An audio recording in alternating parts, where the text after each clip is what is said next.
Hello, everyone. I hope you are all well.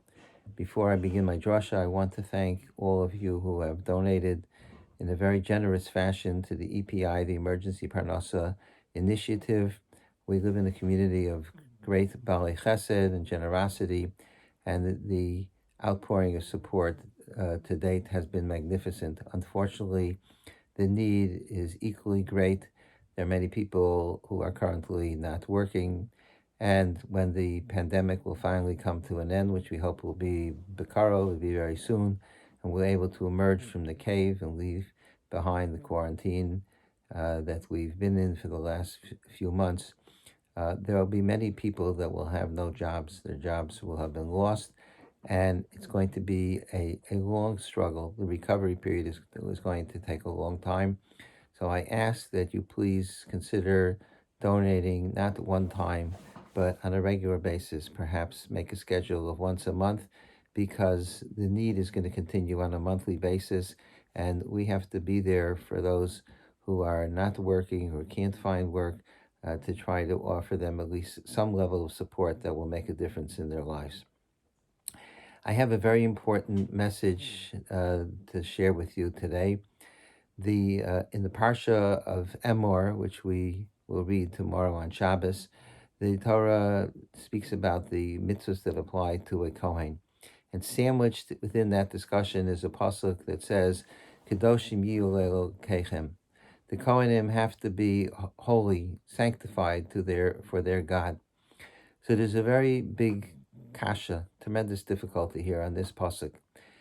Last week we read Parshas Kedoshim, and the reason why it's called Parshas Kedoshim is because the opening phrase of the Parsha is Kedoshim tiyu le'elokechem. You should be holy for your God. So the question is, that mitzvah of Kedoshim tiyu, that imperative that was given in Parshas Kedoshim, that applies to the entire spectrum of the Jewish community. Every Jew has an obligation of Kedoshim tiyu. That being the case, why does there have to be a separate mitzvah for the Kohanim of Kedoshim tiyu? Isn't it just repetitive? And if a person who's not a Kohen is supposed to live a life of holiness, why should it be otherwise for a Kohen? Why does the Torah have to repeat the mitzvah of Kedoshim tiyu? And I think the answer is very compelling and perhaps even very obvious. The Ribono Shel Olam does not expect the same thing from every individual. There are people with different levels of ability, different levels of talent, capable of achieving different things. Every person is judged on a curve. Every person is judged according to what he is capable of, and God doesn't expect the same thing from every single person in Klal Yisrael.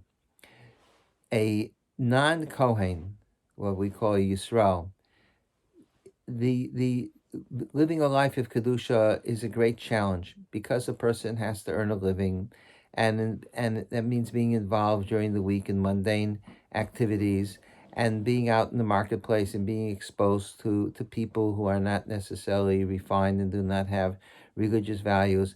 Nonetheless, the Torah says, Kedoshim tiyu, a Jew has to live a life of sanctity. It's a challenge, but that's what they have to do. A Kohen doesn't have that challenge. A Kohen spends most of his time in the four walls of the Beis HaMikdash, a protected environment, and the Shekhinah dwells in the Beis HaMikdash. And the Kohen is not just a passive bystander. The Kohen is actively involved in the Avod in the Beis HaMikdash, and he sacrifices the korbanos, and he sprinkles the blood, the dam on the mizbeach, and he sacrifices the ketores, the incense, and he fills the oil in the menorah, and he lights the menorah. All these things, he's wearing priestly garments. So the Kohen is living in the cocoon of kedusha. So a person in that situation, the expectation of Kedoshim tiyu for a Kohen is not the same as it is for a Yisrael, for a regular Jew. It's a far higher level of imperative that a Kohen should achieve Kedusha. He has to achieve it according to his ability and his level, being a Kohen in the Beis HaMikdash. And the lesson is very powerful, that each person is judged according to his ability. And not only is each person different than every other person, but each person goes through stages in their lives. And as the person grows, the mitzvah kedoshim to you changes accordingly as well. When we're young, before we're bar mitzvah, bas mitzvah, we're not even obligated in mitzvahs. Bar mitzvah, bas mitzvah, then the young man, the young woman becomes obligated in mitzvahs, but they're still young, they're immature. Over the teenage years, they have a chance to study Torah. If they're fortunate, they go to yeshiva. They may perhaps spend time in Eretz Yisrael, and by the time they're in their late teens, they've been transformed into B'nai and Benos Torah. And at that stage, God expects much more from them than He did when they were younger. And so it is as we go through the stages of life. The expectation that God has for us and the mitzvah of Kedoshim Tiyu does not remain the same, but it's constantly in a state of flux and change. The pandemic that began in this country about 3 months ago was a watershed event. The world was totally transformed when the coronavirus hit America. The world today is far different than it was 3 months ago. And we've all been personally affected by the pandemic that is ravaging throughout the country and throughout our community. And the mitzvah of Kedoshim, if there was a mitzvah of Kedoshim to you that applied to us 3 months ago, there's a new mitzvah of Kedoshim to you that applies now, because we should have learned something from this experience. We should be at a higher level of Kedusha because of the things that have taken place in the last few months. Our character, religious character, should have gone through some type of metamorphosis. And the Kedoshim Tiyu that was adequate for us before the pandemic is no longer appropriate as we are in the presence of, in the middle of the pandemic. Each person has to find something to change in their lives. Every person is different. Every person has an idea of where he could use some improvement. And the pandemic, the coronavirus, should push us to make significant changes in our lives. There are countless changes. It could be spend more time studying Torah, daven with more kavanah, refine one's midos, etc. But I want to offer a broad, general area where we all could change because of the exposure to the coronavirus and the pandemic. When Noach emerges from the Teva, the Chumash says, "Vayachol Noach ish ha'adama vayita kerem." Noach, who was the man of the earth, vayachol. Vayachol, the Chazal say, means that he defiled himself. Asa atzmo chulin. He made himself mundane or defiled, and he went and he planted a vineyard, and then we know the end was he produced wine. He became drunk in front of his children, and that affected them very much. Why it was Noach defiling himself? Because he planted a vineyard. Is there an Isser against planting vineyards? Are people not allowed to have vineyards? What was so terrible that Noach planted a vineyard? And in fact, Chazal say that look what happened to Noach. In the beginning of Parshas Noach, it's Noach ish tzaddik. He was the man, the Torah calls him a tzaddik. But by the time he leaves the Teva, he's Ish Adama, Vayachol Noach Ish Adama, the man of the earth. He's mundane. He's involved in physicality because he was planting a karam. So, but what's the crime of planting a karam? The many people have vineyards. What was so terrible about Noach planting a karam? The answer perhaps is that it's true that ordinarily there's nothing wrong with planting a vineyard and producing wine. It's an honest way to earn a living. But when you emerge from the Teva, and Noach saw a total cataclysmic change in the world, and now was a brand new beginning, and it was in Noach's hands to establish the character of the world now, and to create a new world order. Now's not the time to be involved in trivial pursuits. Trivial Pursuits is the name of a game, and people oftentimes spend their lives playing the game of Trivial Pursuits. And Noach, by planting a vineyard in order to produce wine, that was not that should not have been the first order of business that Noach should be involved with when he leaves the Teva and he's rebuilding the world once again. And therefore, Vayachal Noach defiled himself because he was involved in trivial pursuits.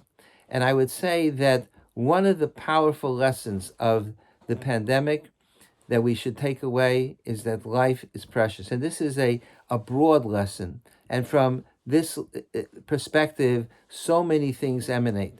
But the lesson is, do not spend your life in trivial pursuits. And if perhaps before the pandemic, the Kedoshim Tiyu left us some room to be involved in things that are trivial and mundane, but now that we are at a different stage, and we're in the midst of the coronavirus pandemic, the Kedoshim Tiyu is a much higher order.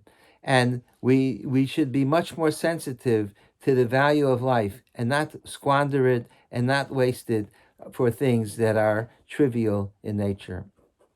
Each one of us has been affected in different ways. Each one of us knows people who, dear ones, people that are relatives, people that are familiar to us who have perished in the coronavirus, and it has made an impact, an indelible impact on all of our souls. I want to share with you an event. I know a lot of people that have passed away, and I'm afraid every day to look on the news and the Jewish websites and to read this person, this Rav passed away, and that Rav. It's unbelievable. But I'll tell you what had the most profound impact on me. Something that happened in the last few days. My son has a very good friend, and this friend's grandmother had the coronavirus, and she was put in the hospital approximately 6 weeks ago. After being in the hospital for 5 weeks, she passed away. About maybe a week and a half ago, she passed away from the coronavirus. At the same time, this woman's son, my friend's father, or was the person that passed away was the mother of my friend's father. My friend's father was also in the hospital with the coronavirus, and he was hospitalized also for about 4 or 5 weeks, and he was on a respirator. This past Sunday was the Levaya for my friend's father.